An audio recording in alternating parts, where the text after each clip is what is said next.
மத்தேயு 21வது அதிகாரம் 1லிருந்து 10ஆம் வசனம் வரை ஆண்டவராகிய இயேசு கிறிஸ்து எருசலேமிலே பவனி வருவதை இந்த இடத்துல நம்ம பார்க்க முடியும். இதனை நாம் குருத்தோலை ஞாயிறு என்று சொல்லி கொண்டாடுகிறோம்.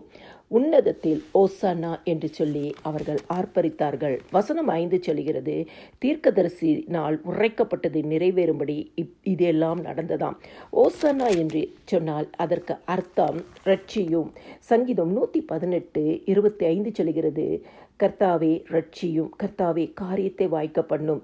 ஆண்டவராகிய இயேசு கிறிஸ்து தான் இரட்சகர் என்பதை அறிந்திருந்து இந்த இடத்துல ஒரு விண்ணப்பத்தின் ஜெபத்தை நாம் பார்க்கிறோம்.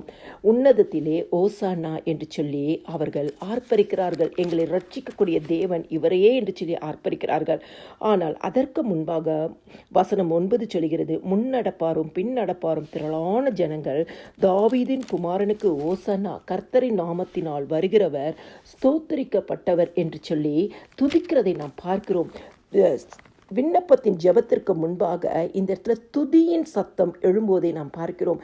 அதை தான் சங்கீதம் 118:26 சொல்கிறது, கர்த்தருடைய நாமத்தினால் வருகிறவர் ஸ்தோத்தரிக்கப்பட்டவர் என்று சொல்லி தீர்க்க தரிசனம் நிறைவேறும்படியாய் துதியின் சத்தமும் விண்ணப்பத்தின் ஜெபத்தையும் இந்த இடத்துல நம்ம பார்க்க முடியும்.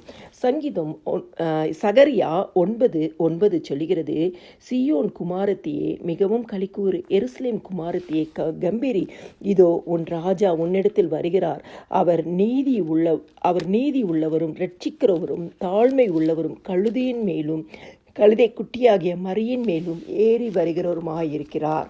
இதனை தான் தீர்க்கதரிசனால் உரைக்கப்பட்டது நிறைவேறும்படி இதெல்லாம் நடந்தது என்று சொல்லி வேதத்தில் நம்ம பார்க்கிறோம். கிறிஸ்துக்குள் பிரியமானவர்களே, ஆண்டவராகிய இயேசு கிறிஸ்து நமக்காக எல்லாவற்றையும் சுமந்தார். நமக்காக கல்வாரி சிலுவையில் தன்னுடைய ஜீவனை கொடுத்தார்.